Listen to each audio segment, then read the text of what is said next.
shi baba oh, oh shi baba, baba baba shi baba oh.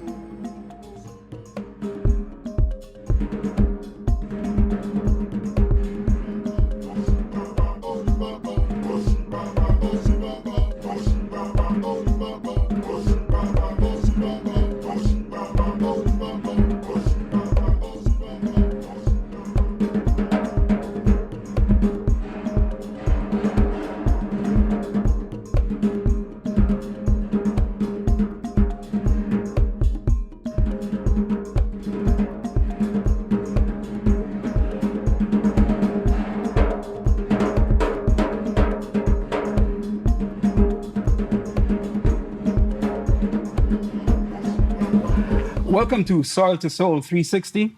I'm Clifton Joseph. The program is a collaboration between a different book list cultural center, the People's Residence, and the African Canadian Food Basket. Today, we have a guest in our house here, Idil Farah, a nutritionist, health educator. Food is medicine and your kitchen is your pharmacy is her credo.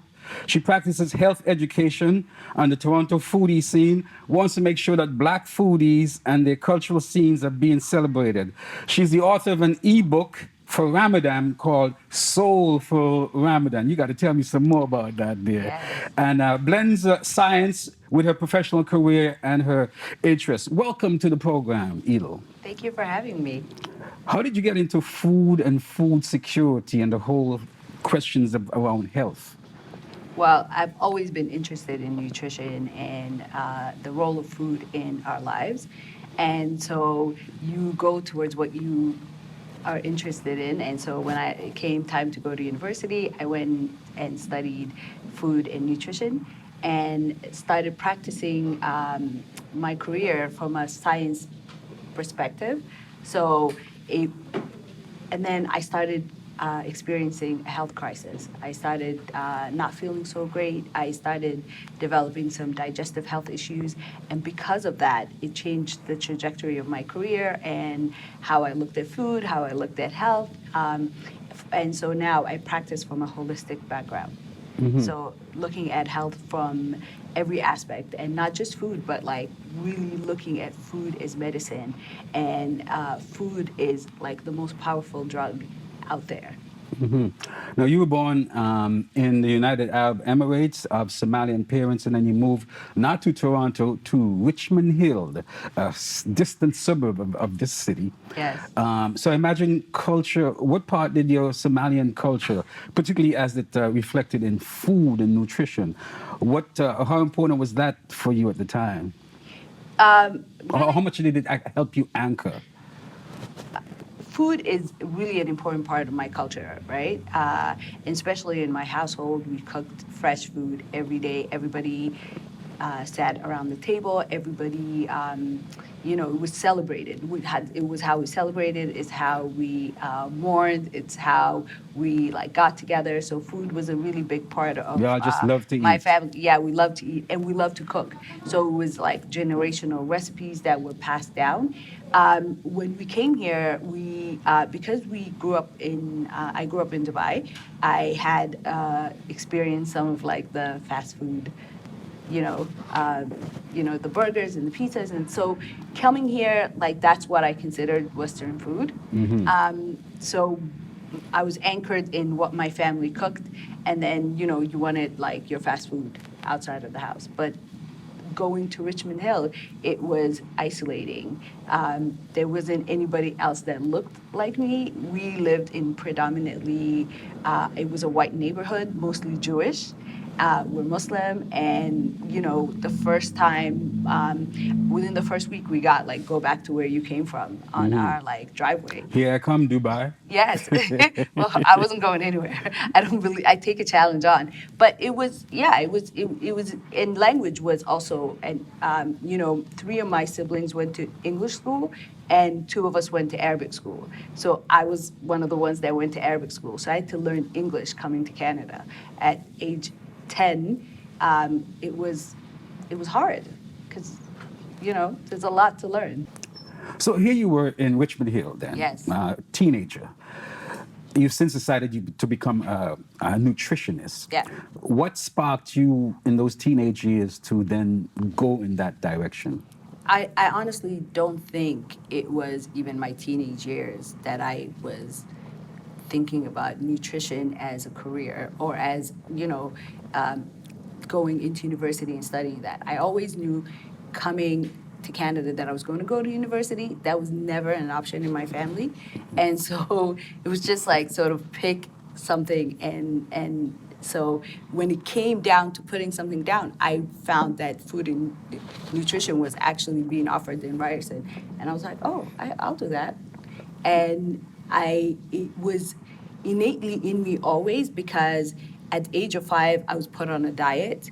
I had At 5? At 5, because I had What, the Mediterranean, the Dubai diet? No, it wasn't even the Dubai diet. It was because I had contaminated water at school in kindergarten, and I was giving really strong antibiotics. At the time, I didn't know that just really changed my digestive health, and it caused me to just all of a sudden gain weight.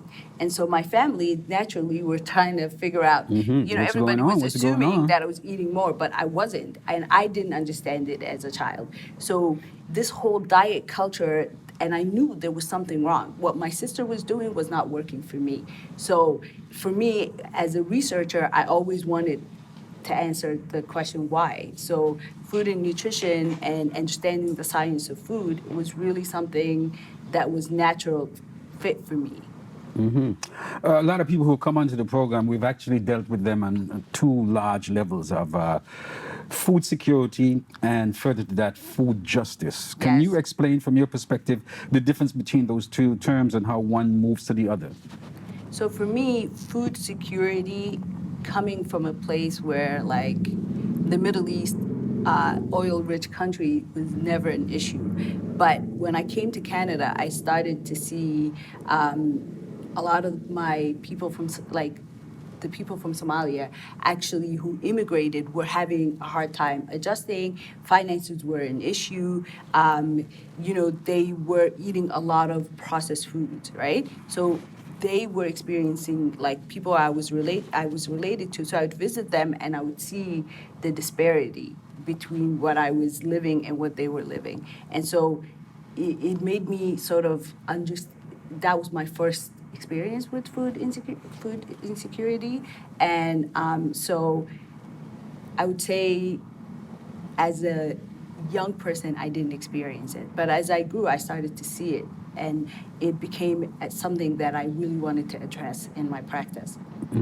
Because what is usually said is that you live in an area, for instance, usually a low-income area, where there are not as many fresh foods, access to fresh fruits and Yes. vegetables and so on. So you end up with these discount stores that sell you a lot of junk food. So Yeah. so you end up buying that because it's cheaper and it's accessible. But then the whole food justice thing now goes into the whole idea of how the whole production process, who gets what, who gets paid when, what kind of food comes in and so on. So as a nutritionist then, what did that color your idea of nutrition? For me, it's really important to educate people and to give them an idea of how to move their health forward, right?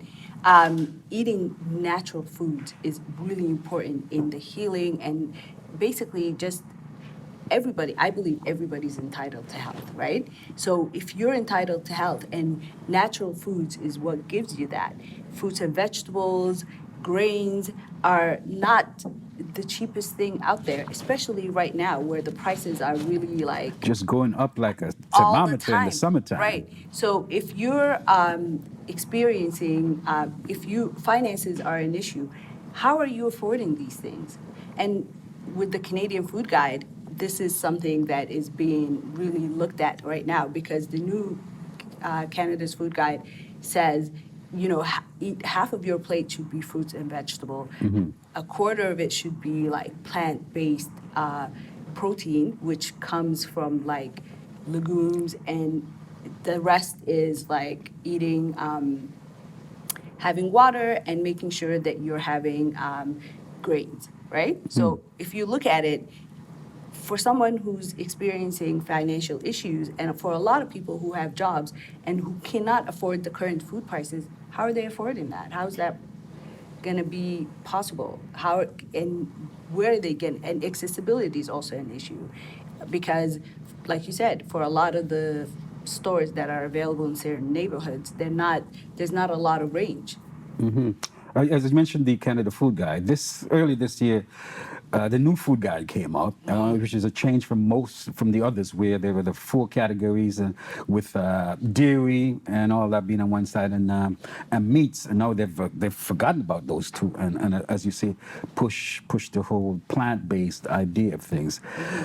Was that a long time in coming? Well, it's for certain people. I mean, if cost is not an issue, yes, and it takes a lot of education to practice plant-based, to eat in a plant-based diet, right? It takes a lot of education. You need to know how to cook your food. You need to know what type of foods to eat to have a balanced diet. The new food guide doesn't take that into account. It doesn't take into account accessibility. It doesn't take into account people who are their economic status. It doesn't take into account, there's a lot of deficiencies in that way. The great thing is it's no longer telling people to eat only 4 food groups. It's not giving them portion sizes and telling them that's what's right. There's a lot more freedom, but it's lacking when it comes to giving people the right education about plant-based foods, and in also giving them the necessary tools, and like, how can you access this? How can you afford it? Especially for certain neighborhoods, you need to make sure that these foods are available. So it can sound confusing and dumbfounding to people from those communities.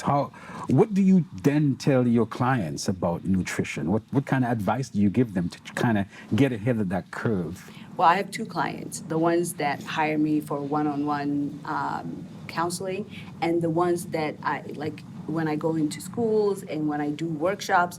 I really believe in education and in options and in making sure that there's ways to eat plant-based, right? Like, you can buy frozen fruits and vegetables. They're frozen at the peak of their freshness, and then they retain their nutritional value. So that's amazing. They go on sale, right? So you can buy them when they're on sale. You can buy foods that are in season. They're much cheaper, right?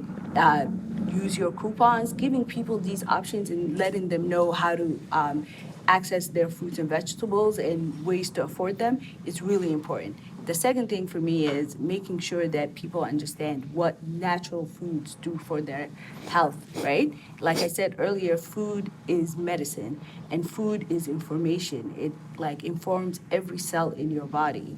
It tells your body, each cell of your body, how to function. If it's either going to heal, right, and thrive, or is it going to break down and become diseased? So for a lot of people, they don't look at their food that way. They don't look at their food as a source of healthcare. They don't look at their food as a drug, because it is. In the ancient civilization, food was really used as medicine. Herbs, foods were used to heal diseases, right? Before the conventional medicine came in. And for a lot of immigrants, for instance, food is culture. Food is a way of helping to center you. The recent influx of Syrian refugees into Toronto and across Canada, for instance, a lot of the health agencies realizing that they can use food to help people settle themselves.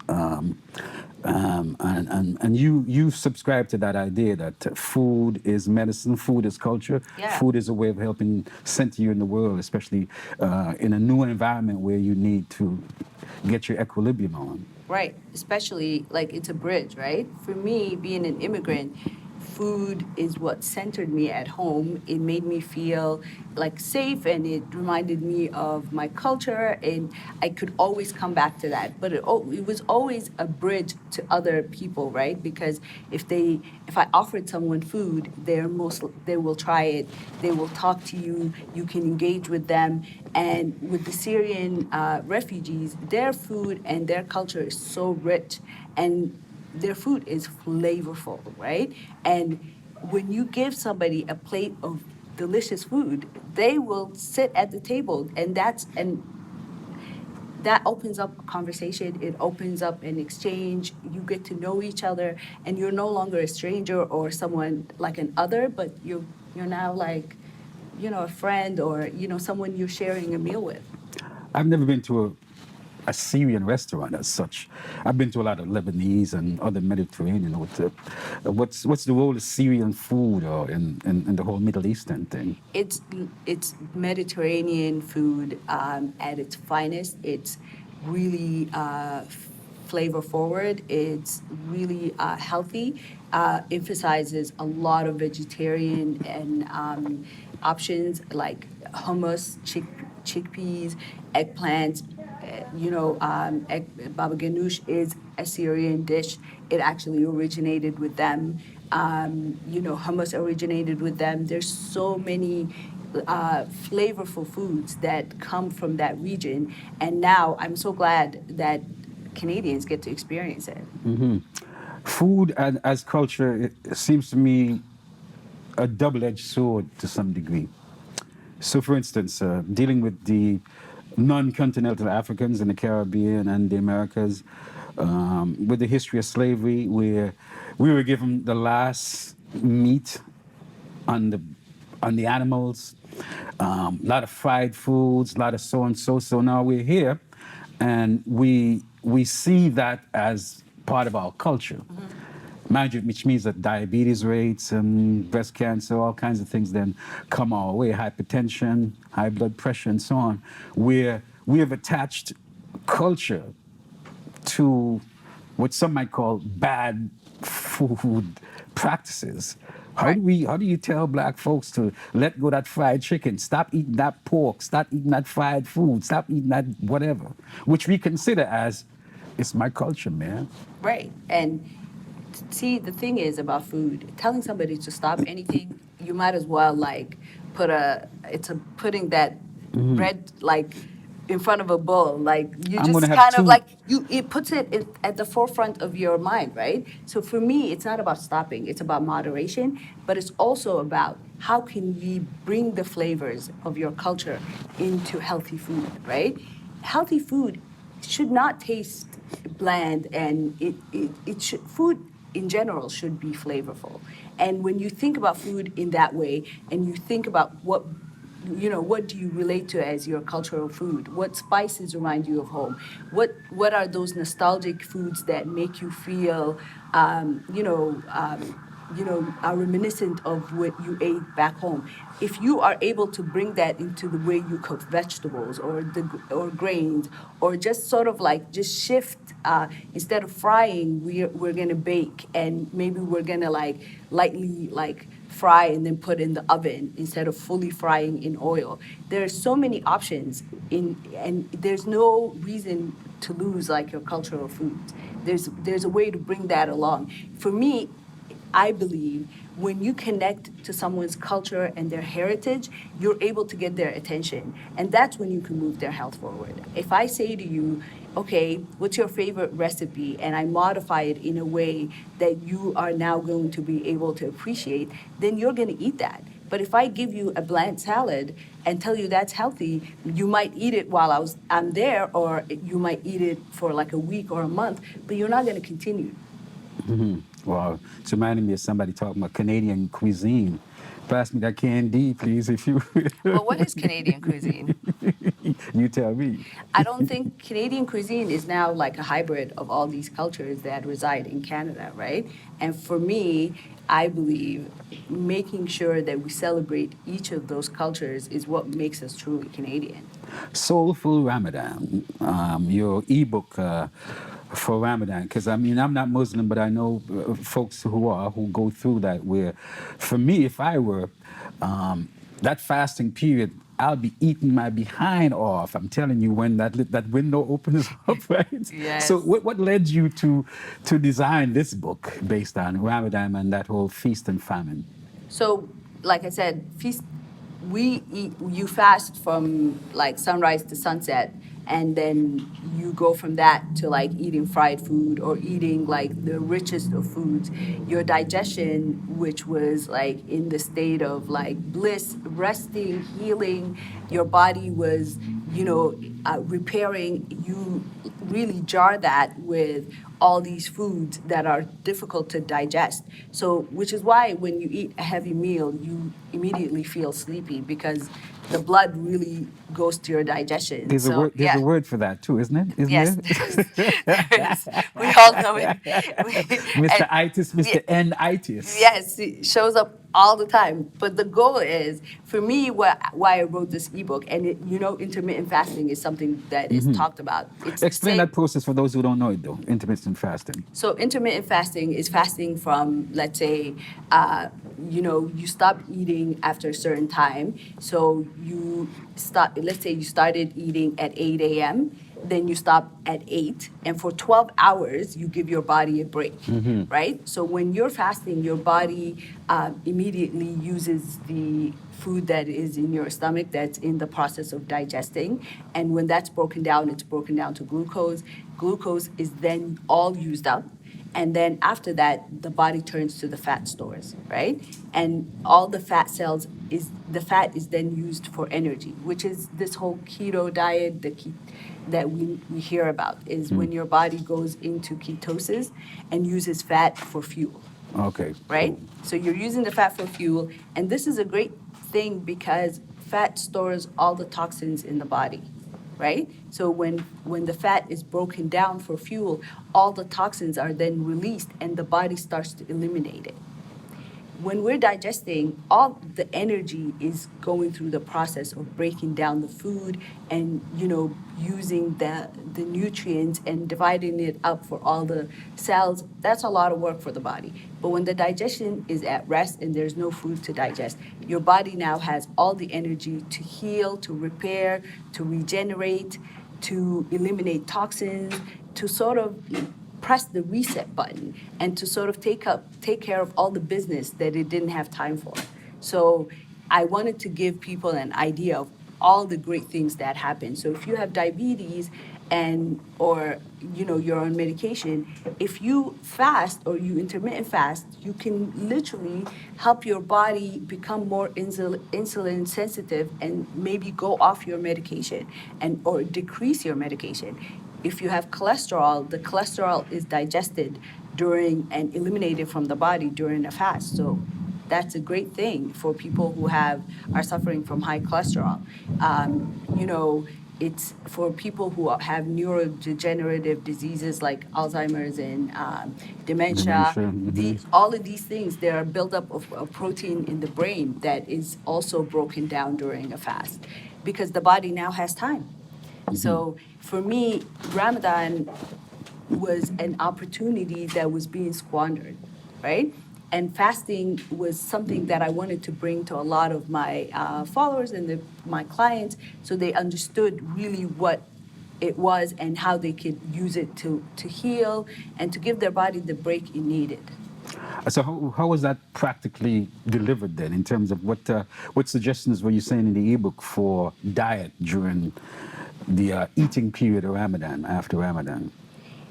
So anytime you say the word diet, people kind of like think of it as a negative, but it's just a natural way of eating, right? So when you fast, make sure that you're gently waking up your digestion with lukewarm water, making sure, because when your digestion is sleeping, you don't want to like Throw everything on at once. yeah, or cold, like it seizes up, right? So also like eating things like soups. Soups are already like everything is soft, everything is broken down. It's nutrient dense because you could put like protein and vegetables and grains, but they're all been cooked and like easy. Your stomach doesn't really have to do a lot of work, so it accepts that, and it so that for me, letting people know what foods are easy for your digestion, how to sort of go about the eating, and making sure that you portion control and not to throw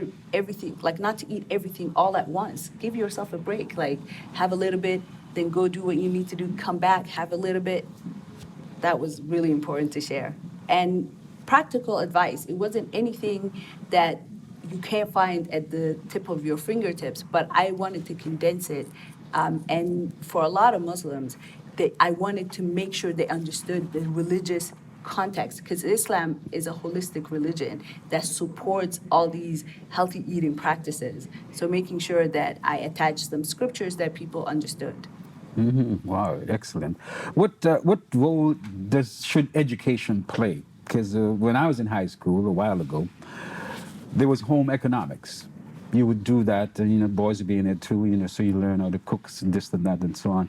And they've eliminated a lot of those programs in the schools. What part can, especially early years in school, do to help educate our population? I consider kitchen being your pharmacy. Education is a huge part of that. We've given up the cooking process to manufacturers and food companies, because if you cook your meals, or if you know how to cook, it's like teach a person to fish instead of giving them fish. Like this is something that can go on with you, and you could always be in control of what goes in your body. You can decide what you're eating. You can decide what ingredients, and it's not that hard. It's something, I'm not talking about something that takes like an hour or two to cook. Simple meals can really like be taught to kids and at schools to get them to sort of connect with food at an early age, because we all know you love the foods you ate as a child. That's what we all go back to, right? And that's a really special time when our ideas of food and what's good and what's bad is formed. So if we teach kids and if we bring food to them and allow them to learn about the cooking process and the nutritional benefits, this is something that could go on to change the trajectory of their health. Wow, amazing, amazing. What do you tell your clients then in terms of organic food, for instance, which is better than the regular food you buy? It's more expensive, Yes. right? So you're more inclined to go the cheap route and get all the food you used to get versus this food which might be better for you. Then how do you get them on board? Right. So I look at the client. Each client is different. What works for me is not going to work for you. It's really important to me to really pay attention to their finances and their time, and how long it takes for them so how much they can give to this process, right? Because I want them to be successful. I want them to leave with something that they can take with them. So organic is great.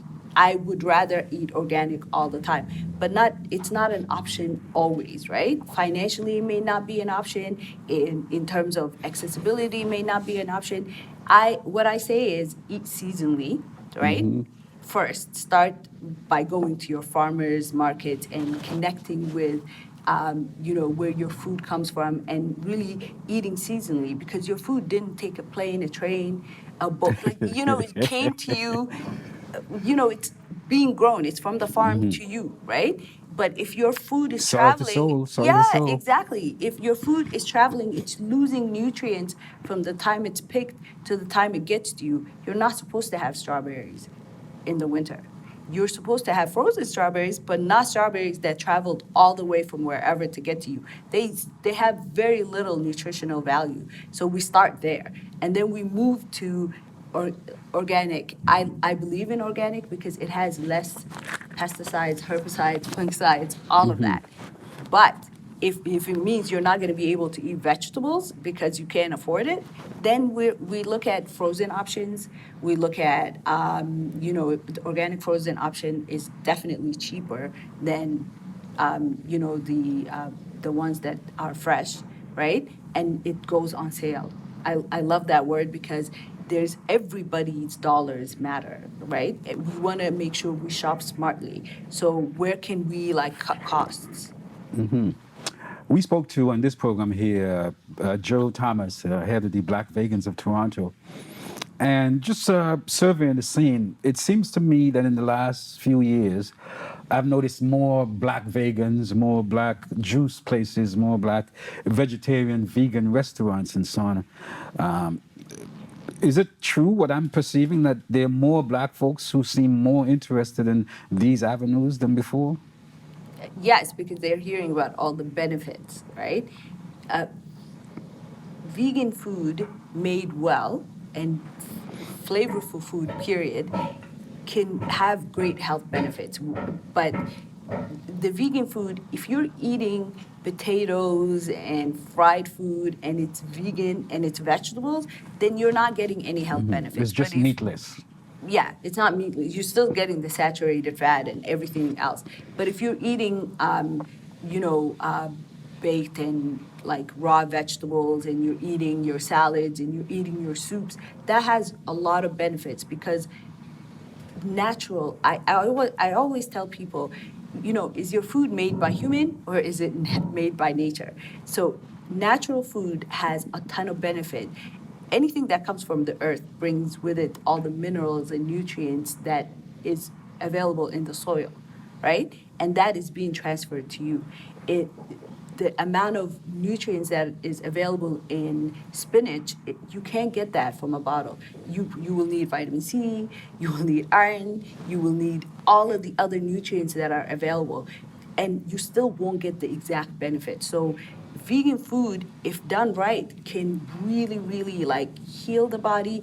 It's alkaline, it really agrees with your natural way of being.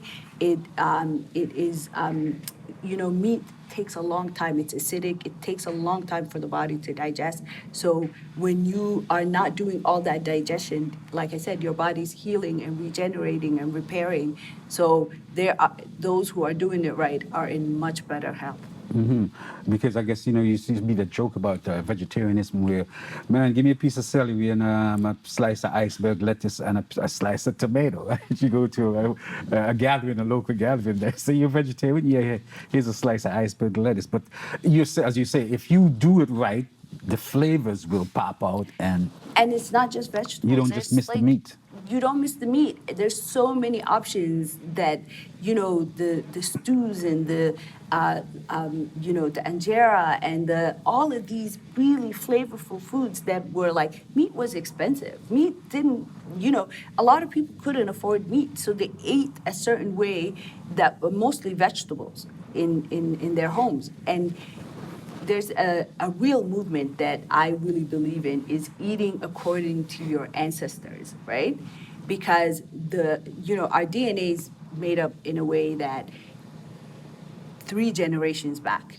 So for me, but 3 generations back, my family was nomads. They were herding camel and goats, and you know, they were moving and they were eating very little, and a lot of the body was storing all the food, right?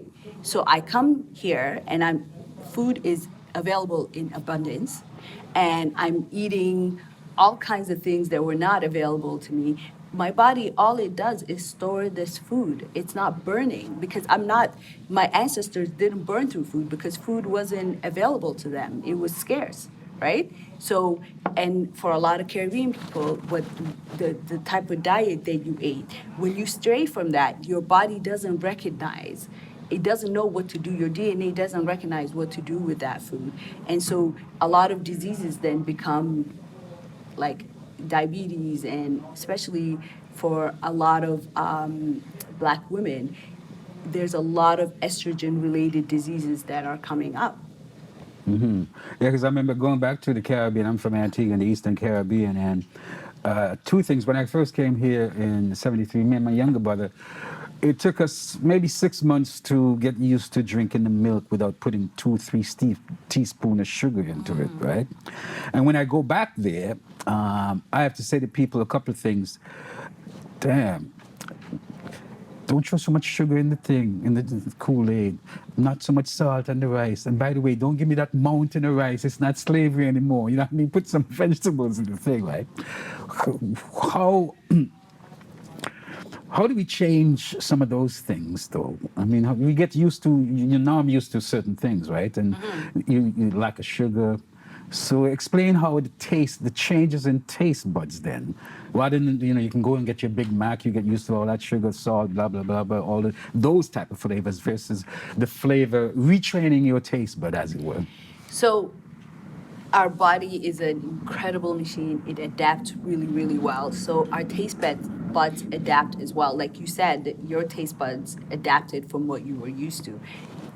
For me, I wasn't used to eating a lot of vegetables. And right now, mainly my diet is full of vegetables, but vegetables that initially were really difficult to eat because these tastes weren't familiar, right? And I had to retrain my taste buds.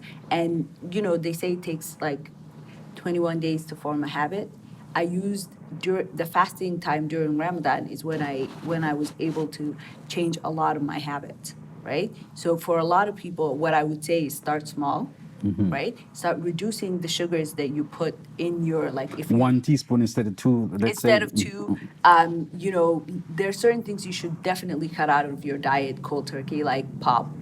It has no nutritional value, and it basically has it has 8 teaspoons of sugar, and then on top of that, it does all of these things to your body that mimic other things like estrogen, and it is really corrosive to your system. So I would tell people to cut off things like pop, but I would say anything you're doing, you have to slowly reduce it in order to be successful. You can't go from 0 to 100. Don't call turkey it, or is that cold vegetable it?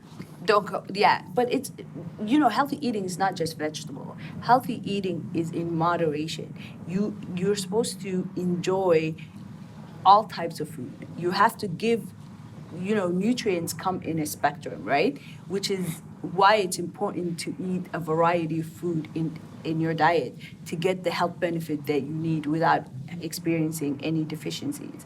So when we just say vegetables alone is not a healthy diet, but it's making sure that we are eating a variety. The grains, the vegetables. If you're a meat eater, eat the meat, but make choices.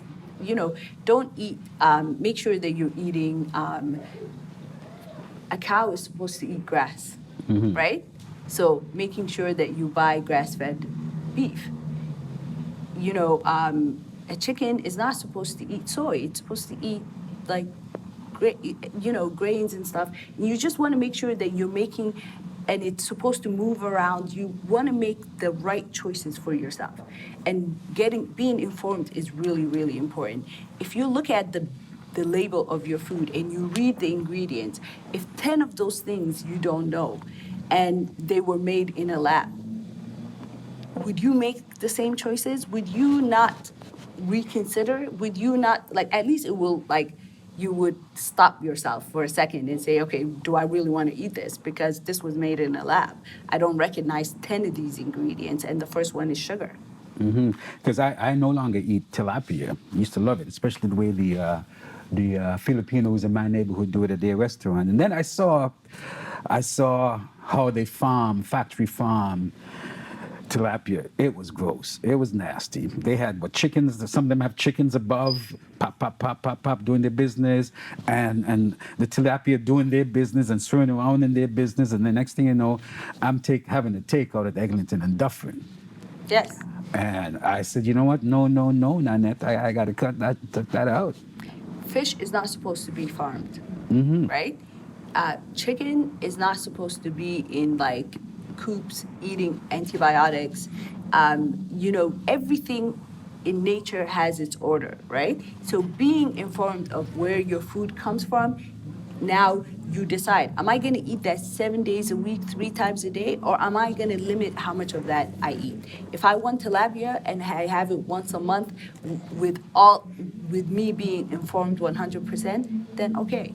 But if I'm eating tilapia every single day and I'm eating everything that fish ate, But what you're saying though is that I used to love my pork, to tell you the truth. Luncheon meat sliced up on Sunday morning and fried up and thing with tomato and so on. Oh gosh, pigtails, nice pigtail stew. And ultimately, my sauce. Couldn't, pickled pig feet and so on. So occasionally, I'll be at some place where there's some sauce and I'll have a triple flashback. You know what I mean? Where the smell, taste take me back. Yes. That pungent smell, you know what I mean? And the then nostalgia. also, dig. And there's also a soundtrack that goes with it too. I like that.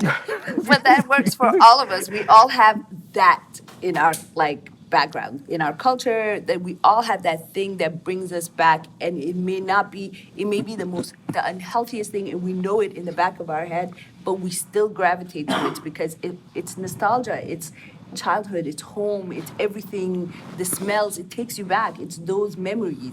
Somebody said to me, I love cereal. That was my childhood. And now that I've made a choice not to eat cereal, I'm trying to figure out how to replicate that. We're all, unless we're able to replicate these flavors from our childhood, we're always going to go back to that exact meal. Because that happens to me too when I ran out of, I love my pancakes too, and then one morning I ran out of syrup. I put some honey in it and so on. Girl, it was a different thing. It wasn't my same pancake, and I realized that it's not, It's not the same. it's the It's not the pancake, same. it's not really the pancake, it's the syrup plus the pancake that I dig. Yes, but here's the thing. Allowing yourself to have that every once in a while, it's okay, right? But having that every weekend has other repercussions, right? We all make choices, but we have to be informed about what these choices mean. Who do you want to be a year from now, 10 years from now? These decisions you're making today, that what's at the end of your fork is really the most important healthcare decision you make. And you make that 3 times a day at least, right? This food is a drug. It's informing every cell in your body, right? So you really want to be mindful of what you're eating and making these choices accordingly. Making the choice for your future self is what I call it, right? And that's why I think the revolution really is in our kitchen. That's why I call my kitchen my pharmacy. It's where my healthcare begins. It's really where it ends. It's how I advocate for myself. If I know milk makes me bloated, then I'm not supposed to be drinking milk. That's my body telling me this is not for you. And if I go back to my ancestors, most of my people are lactose intolerant. So here I am trying, because somebody said milk is good for you, I am forcing my body to have something that is really not for it. And then I wonder why I have all this inflammation and then later down the road, all this disease, right? So it's really key to listen to our body, to pay attention to the signals that our body sends us before it becomes something that is that we can't ignore, right? Don't wait until you go on the medication. Pay attention to the little small things. Your feet being swollen, that's your body telling you the elimination system in your body is not working. Your bowel movement it's a snapshot of what your health looks like. So it's really, really important to sort of pay attention. And no doctor is going to tell you that. You're your number one advocate. Educating yourself is really, really important, and it moves your health forward. And it's making slow baby steps towards that. Well, sis, I want to thank you for coming on. Time is ticking like a Swiss clock, and as Boys to Men used to say in that song, now that we come to the end of the road. But I wanted to ask you before that time comes up, is that last year the Toronto Foundation came out with a study called Vital Signs. They looked at 10 neighborhoods across the city, and through all kind of vectors, immigrant, health, education, and so on, came up with some astounding conclusions that those folks that they queried in most of the low-income communities, 16 times, they had a mortality rate 16 times more than people in more lucrative and more rich areas. And they were making the connections between immigrant status, education, health, which seems like all of the areas that you elucidated from the beginning of this. So we're seeing that things are changing. At least people are using what they might call an equity lens to, Yeah. to how does that help your business? Well, I find that for people who are in these neighborhoods, time equity is really the main issue.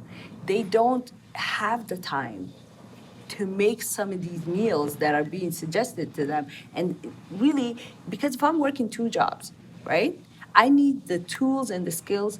When I come home, I need that meal prepared. I need to feed my child, right? Because I'm exhausted. And tomorrow is like coming across Europe towards me, and I need to get to sleep so I can go to work and do it all over again tomorrow. So giving my child some fast food and putting food in their belly is more important than the whole nutritional conversation. And so, yes, I'm going to pay the consequences down the road, but for most people, they're thinking about now, right? So my role comes in and giving these people the skills and giving them tools on how to prepare meals. So, for me, I would recommend investing in an Instapot, right? It's like a crock pot of sorts, but it does like 10 different things. It's a pressure cooker, it is a slow cooker, it is, all kinds of things. It's magic, basically. But what it does is you put all the ingredients in, you plug it in, you go to work, and you come back, and there's a meal waiting. How sweet it is. And it shuts itself off. It's not as dangerous as the pressure cooker used to be, but also making sure that people learn the 2 hours you have on Sunday, maximize that time to meal prep. Making sure that you cook pasta sauce for like 3 weeks and you freeze some of that and put that in your freezer. Making sure that you marinate your meat and it goes in your freezer, and right before you go to work, you put that in your fridge so it can defrost. So when you come home, you can easily cook that. You cut up all your vegetables and you put that in Ziploc bags or in like containers. So that is available in your like fridge. So when you're like don't have time, all you have to do is take some of these ingredients, put together a meal like 10 minutes max. Anybody can do 10 minutes. But if I'm telling you you need to invest an hour, that's difficult. Well, you've done the one ebook, Soulful Ramadan, and you're right in the middle of a second one. Tell us about that one. Well, I'm doing a flavorful vegan cookbook with a vegan chef. And then I'm also doing an ancestral cookbook that is really going back into different regions of Africa and how people used to eat and what foods they used to eat, and bringing that and cooking it in a modern way and sort of building flavors that we recognize here in Canada. So for a lot of us, so we can appreciate those ancestral foods. Another thing I'm doing workshops and courses online, nutritional courses. So that's what's coming up for me. How can people get in touch with you then, Idil? Well, my website is idilsworld.com. My Instagram is Idil's World. My Twitter is Idil's World. So if you remember Idil's World, you will get in touch with me. DM me. I answer back.